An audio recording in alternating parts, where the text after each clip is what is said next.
Hello बच्चों, आज हम क्लास 10th एक्सरसाइज 1.1 का प्रश्न क्रमांक सेकंड कर रहे हैं। तो इसके लिए आप हमारे चैनल को लाइक सब्सक्राइब जरूर करें ताकि हम आपकी हर प्रकार से मदद कर सके और आपको आसान वीडियो द्वारा बताया जाएगा किस प्रकार सवालों को सोल्व किया जाता है। तो सबसे पहले देखिए, हमारा प्रश्न क्रमांक सेकंड क्या है? पूर्णांकों के निम्नलिखित युग्मों के एचसीएफ और एलसीएम ज्ञात करना। क्या ज्ञात करना है? मतलब जो संख्या दे रखी है, हमारे पास जो दी रहे उनका हमें एचसीएफ और एलसीएम निकालना है। इसके बाद आपको क्या करना है कि उन दोनों में संबंध एक स्थापित करना है कि दो संख्याओं का जो गुणनफल होता है वो बराबर होता है एचसीएफ और एलसीएम के। तो चलिए अब हम सवाल जो पहला है उसको सोल्व कर रहे हैं। तो जो पहला सवाल है वो क्या है? 26 और 91। तो 26 और 91 के पहले हम गुणनखंड अलग अलग निकाल लेते हैं। 26 और 91 निकालते हैं। देखो, ये हो जाएगा हमारा 26 और ये हो जाएगा हमारा 91। तो 26 का किससे निकालेंगे? 2 से निकालेंगे। 2 एक कम 2 और 2 तिया 6 हो जाएगा। 13 किससे जाएगा? 13 से 13 एक कम 13। ये हो गया 26 का। अब हम 91 का निकालेंगे। किससे निकालेंगे? 7 से निकालेंगे। 7 एक कम 7, 2 बचेगा 7 तिया 21 हो जाएगा। ये भी चला जाएगा। 13 से 13 एक कम 13। 26 के लिए आपने क्या प्रोसेस करी है? 2 इंटू 13। और 91 के लिए क्या हो जाएगा? 7 इंटू 13 हो जाएगा। अब हमें एचसीएफ बताना है और एलसीएम भी बताना है। तो अब इसके पहले देखो, एचसीएफ क्या होता है? एचसीएफ वह छोटी से छोटी संख्या होती है जिसका भाग इन दोनों संख्याओं में चला जाए। किसमें? 26 और 91 में। ठीक है, तो अब आप ध्यान देना। और दूसरी चीज यह है कि इन दोनों 26 और 91 में वह संख्या जो दोनों में सेम होती है, दोनों में सेम है, वह होता है हमारा एचसीएफ। अब देखो, यहाँ पर 2 है, इसके पास 2 नहीं है। 13 दोनों के पास है, तो जो हमारा एचसीएफ है वो क्या हो जाएगा? 13 हो जाएगा। क्यों हो जाएगा? क्योंकि 13 इन दोनों के पास है और 13 से यह दोनों संख्याएं डिवाइड हो सकती है। तो एचसीएफ क्या आ जाएगा? हमारा 13 आ जाएगा। तो आपको एचसीएफ में क्या करना? जो संख्या दोनों के पास सेम है वो होता है हमारा एचसीएफ। तो 13 हो जाएगा एचसीएफ। एलसीएम, एलसीएम में क्या करना है? आपको सभी संख्याओं को लेना है। क्या करना है? सभी संख्याओं को लेना है, किसी को भी नहीं छोड़ना है। 2 को लेंगे 7 और 13। अब इनका मल्टीप्लाई करो। 7 दूनी 14, 14 का 13 में करेंगे तो 182 आ जाएगा। ये हमारा एचसीएफ और एलसीएम आ गया। मतलब हमने यहां तक क्वेश्चन को सोल्व कर लिया है। इसके बाद इसमें बोले जांच कीजिए। क्या करना है? जांच करने पर यह करना है कि इन दोनों संख्याओं को यदि हम गुणा करेंगे वो किसके बराबर होता है? एचसीएफ और एलसीएम के बराबर होता है। वो आपको जांच करना है। चलिए अब जांच करते हैं।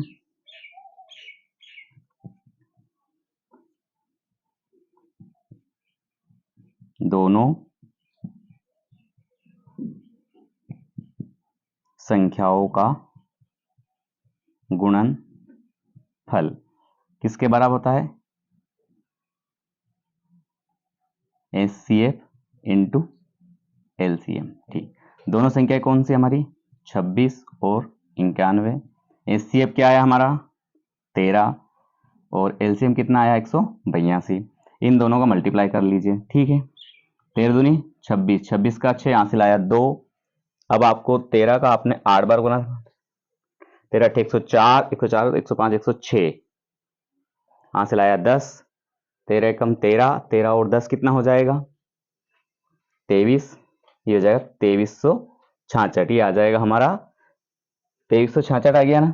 ये हमने मल्टीप्लाई कर दिया। इसका भी कितना आ जाएगा? 2366 आएगा। दोनों आंसर सेम है। यही आपको जांच में लाना था कि दोनों संख्याओं का जो गुणनफल होता है वो एचसीएफ और एलसीएम के बराबर होना चाहिए। तो ये आगे हमारा आंसर आ चुका है। 26 और 91 को सोल्व कर लिया है। जो सेकंड क्वेश्चन है वो आप बच्चों स्वयं सोल्व कर लेना, बहुत आसान है और आ भी जाएगा। अब थर्ड जो क्वेश्चन है वो हम आपको सोल्व करके बताते हैं किस प्रकार सोल्व किया जाता है। 336 और 54। तो हम 336 के अभाज्य गुणनखंड निकाल देते हैं और 54 के निकालते हैं। तो 2 से चला जाएगा। 2 एक कम 2, 2 छंग 12, कितना आया? यहाँ पर 6 आया, 1 मिल गया 16 हो गया। 2 टी 16, 2 टी 16, 2 चुक 8, 2 चुक 8, 2 दूनी 4, 2 दूनी 4, 2 एक कम 2 हो जाएगा। ये हो जाएगा 3 7 21 और 7 एक कम 7। 54 का देख लो, 2 1 2 दूनी 4, 2 सती 14, अब 2 से नहीं जाएगा, 3 3 9, 3 एकम 3, ठीक, निकाल दिया हमने इनके 336 और 54 के अभाज्य गुणनखंड। अब हम इनके एचसीएफ और एलसीएम निकालते हैं। पहले तो आपको लिखना पड़ेगा 336 में कौन कितनी बार है ना, 336 के लिए 2 कितनी बार आया, 4 बार आया, ठीक है। 3 कितनी बार है, 1 बार है, और 7 भी 1 बार हो जाएगा। 54 के लिए 2 कितनी बार आया, 1 बार आया, 3 कितनी बार आया, 3 बार, ओके। अब हम इनके एचसीएफ बता देते हैं कि एचसीएफ क्या आएगा और एलसीएम हमारा क्या आएगा। तो एचसीएफ और एलसीएम आपको पता है, बहुत सारे क्वेश्चनों में हमने पहले पिछली कक्षाओं में करवा ही दिया है। अब आप देखिए इसमें ध्यान से, एचसीएफ मतलब यह वह छोटी से छोटी संख्या जो दोनों के पास हो, ठीक है। अब यहाँ आपके पास आएगा 2 इसके पास भी और 2 इसके पास भी है, लेकिन करना क्या है, जिसकी पावर कम है, जिसकी घात कम होती है, जो न्यूनतम घात है वो हमें लेना है। तो देखो यहाँ 2 की घात कितनी है, 4 है, और इसके पास कितनी है, 2 की घात कितनी है, 1। तो जो सबसे न्यूनतम घात है वो हमें लेना है। तो जो न्यूनतम घात वो कितनी है, 2 है, वो 1 है। तो क्या आ जाएगा आपका एचसीएफ में, सिर्फ क्या लिखोगे आप, 2 आ जाएगा, ठीक है। न्यूनतम घात हमें लेनी है।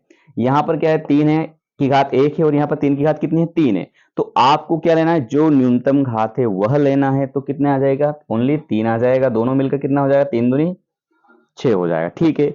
एलसीएम में इसका विपरीत करते हैं। विपरीत मतलब जो न्यूनतम नहीं, अब हमें अधिकतम घात लेनी। क्या करना, अब हमें अधिकतम घात लेनी है।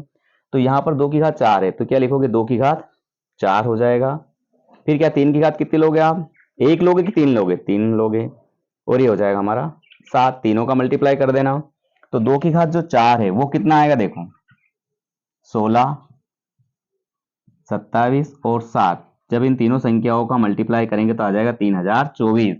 अब हमारा एचसीएफ आ गया 6 और एलसीएम आ गया 3024। इन दोनों संख्याओं का अब हमें एचसीएफ और एलसीएम का गुणा करना है, और इन दोनों संख्याओं के इनटू के बराबर है या नहीं, ये हमें जांच करना है। चलो अब जांच करते हैं।